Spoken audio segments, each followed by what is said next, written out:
Hi guys, welcome to the video.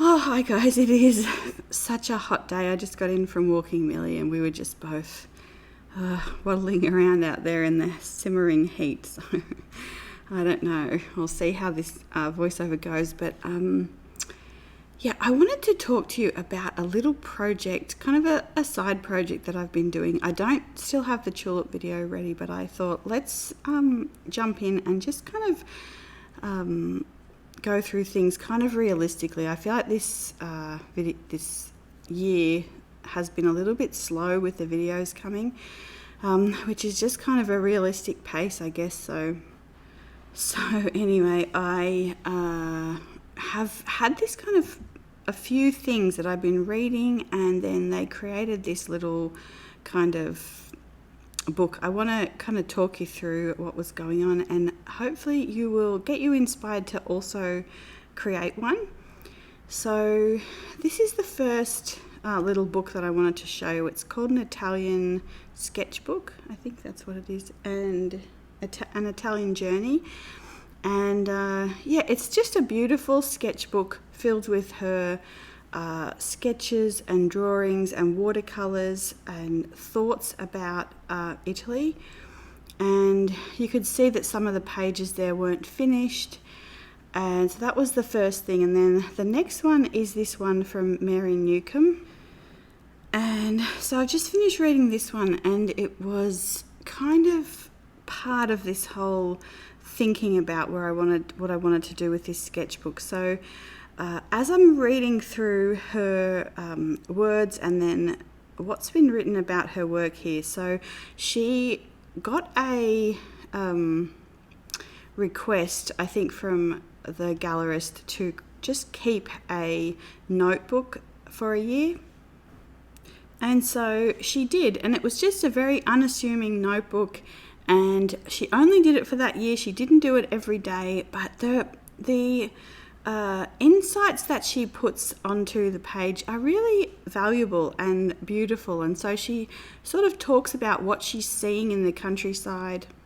It gives a really nice insight into her work and what she's thinking. And then throughout the book, there are depictions of some of the different things that she was writing about, and she shows you kind of, well, she doesn't, but they go from kind of the sketch, like the little thumbnail sketch that she would do, and then they'd show you like the full painting.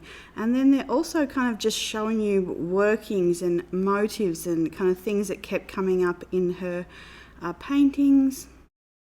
One of the questions that I get is, you know, what if you have kind of artist block, or what if you're not sure kind of what you want to paint? And this is such a nice way to guide yourself through that process of kind of figuring out how you look at things and what you see, and how that inspires you to paint. And it can just be things, I think sometimes we kind of feel like it might need to be more than it is, but she's just painting from her everyday life. She's going to country fairs, she's going to like the sheep show, which like I resonate with because we really love the Rhinebeck Sheep and Wool Festival. You can see like these sketches of the boats, and then she's painting the boats. And so I think it's really nice to see kind of the full spectrum of how that work came to be, and even some little notes that she's written about the works. I also feel like reading this, her style is emulated a lot through artists that we see today as well, which I think is really interesting. Like the just these kind of, she really didn't think of herself as this kind of broad international artist, and yet just doing these small kind of studies and kind of plodding along in the way she wanted to create has really made an impact, even later on, and has really, I think, gained quite a broad following. So yeah, I have just kind of had all these things kind of simmering and thinking about, like, how valuable kind of is art. She would do it on scraps of paper here as well, which I love, but let's see. So I think what was interesting reading this, I think we all kind of have, I think, some people may not, but kind of a negative internal dialogue, and I feel like sometimes that's quite strong, and especially to do with things like art. I feel like logically we can see that it kind of in any other profession you couldn't just walk in and be at a high technical skill level, but I feel like something to do with the simplicity of like just having the materials to hand with art, you think if you can't do the thing straight away that you may not be good at it, and I think that's just such a false kind of perception. So you can see we're on to the third book here. This is by Cressida Campbell, and I have loved this book. I've loved finding her work, and she combines watercolour with printmaking, which I find so fascinating. But what was I saying? I had a terrible internal dialogue about art as well for a long time, and I would try something, it wouldn't work, so I'd put it away for months, and I wouldn't even attempt anything.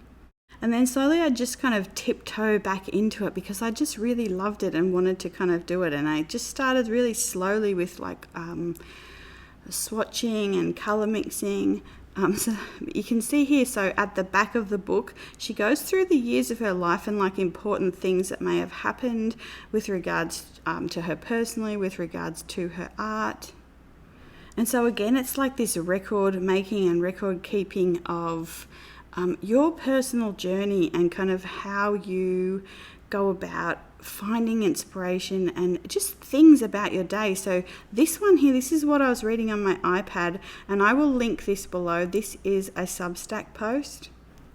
This is by Helen Dealtry. I love her work, and she's talking about creating a sensory library and just writing out like colours that you're seeing, even like as colour combinations. So like, for example, she put in raw umber and a breath of violet, or purple grey with silver, or pale yellow with edges of turquoise, or blue green with white sparkles, or pink, tan and a hint of blue. So I'd been thinking about all these different things that I was reading, and the small steps that you can take to get to these bigger things that you'd like to paint or create. So I had this little sketchbook just sitting there. I was thinking of doing it in this larger one. I used this last year in the Floral Festival, and I really like picking this up and just sketching out. This is not for really showing. This is just, it doesn't matter, what the end result is. This is just me kind of going through ideas. So if I want to think something through or try out some colours, I'll go to this sketchbook. And I thought about doing it in here, but I thought maybe this one is just more for, I'm going to leave it as that, just more for colour kind of mixing or material testing and sketching.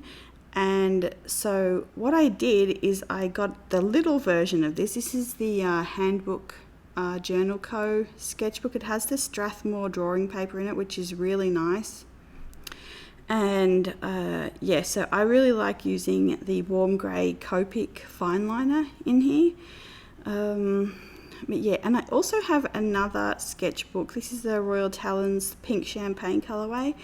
And we use this on the channel to sketch things out sort of quickly. Again, like, it's really nice to have, you can use just scrap sheets of paper, or like I like to keep it in I kind of used to use the scrap papers a lot, and then I ended up with just piles of them. So I like to kind of keep it in a book now, and just if I ever need to reference anything or see, what I did last time or anything. So yeah, I'm just showing you that it's good to have a sketchbook where, it's not, you don't even try too hard to be,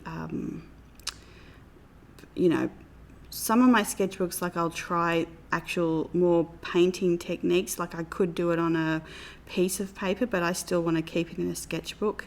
But these ones are just more for thinking things through creatively and really the beginnings of things. So but I have this tin of pencils, so I made this a few years ago, and I like to keep this in my bag for just sketching on the go. And I use the pencils to create the emblems on the front.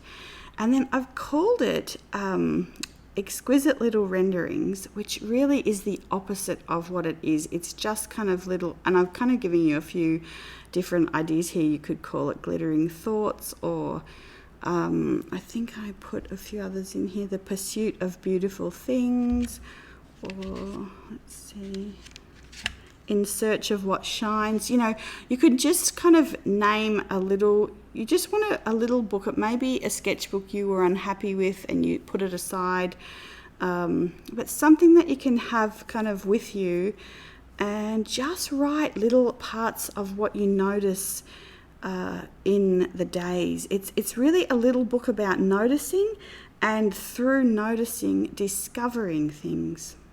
So I feel like this book will take me about 2 or 3 months to fill up. So my challenge is, if you want to join me on this kind of a thing, to just get a little book and start kind of doing what Mary Newcomb did, and just start making observations and putting those down, little tiny sketches.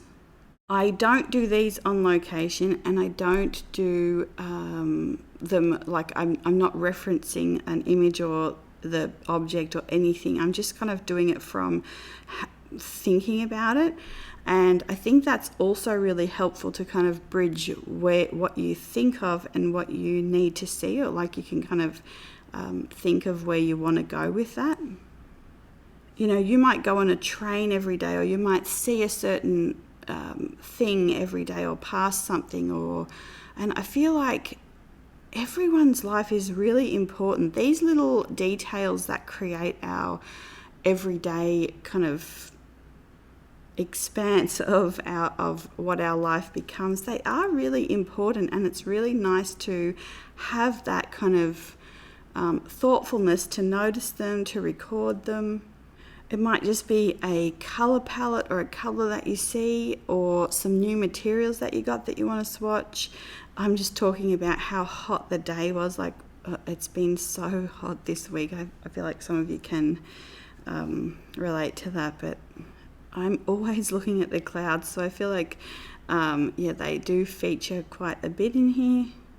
I can't express enough how just doing these kind of small steps will help you to find your style, your kind of ideas, like how and what you want to paint, beautiful colors that you see. I think I don't know. So often I think we kind of underrate and underestimate kind of where we're at, what we're doing. We might be comparing ourselves to someone else or something, and it's so not relevant, how someone else is achieving something to, with regards to how we are. Like, here's just a little list of the act of noticing, and I just went through and listed all the things I noticed on the walk, just as kind of they came. The last thing I saw was this beautiful huge tree, and it has like these kind of aubergine leaves, but underneath, like the undergrowth, I called it like underwealth, but it's just like this beautiful kind of dark kind of emerald noir kind of leaves underneath, like these kind of black green, but really beautiful. Anyway, so I hope you will join me with this, and I hope I'm actually going to put a couple of ones that I didn't film in the comments. And if you guys want to, I love hearing from you where you are and things like that. So if you want to add to the comment section throughout the week, maybe a color that you're noticing or something, like this that you want to share with us, that would be really lovely. It's really a little exercise in kind of changing that internal dialogue to something positive and seeing beauty kind of, and seeing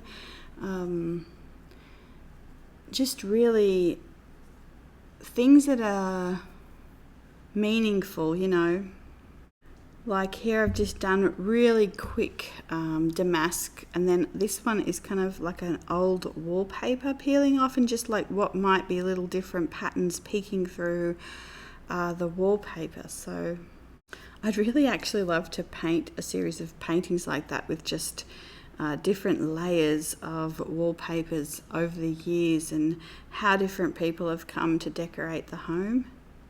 And you can see here that I just kind of started by, I'm always actually usually putting the pencils more on the side, you can see, but I started by just putting a big wash of pencil. Like I coloured in different areas and left different areas that may look like kind of peeling wallpaper, and then I just started kind of going in and creating little roses, stripes, just diamond patterns, or just different things that might be on these antique wallpapers.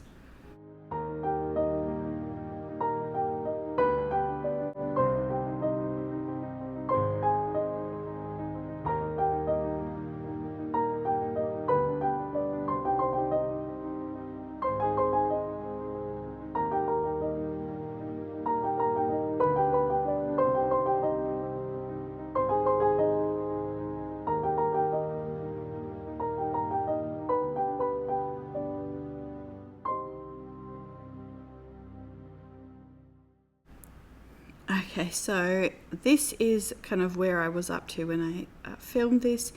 I have been trying to get this video up since last Saturday. Maybe every 1.5 weeks at the minute is a good time to do videos. So yeah, if you haven't hit the notification bell, you can hit that, and then you will get notified as soon as I post. But yeah, you can see our little tiny baby ranunculus there. And then the little cloud.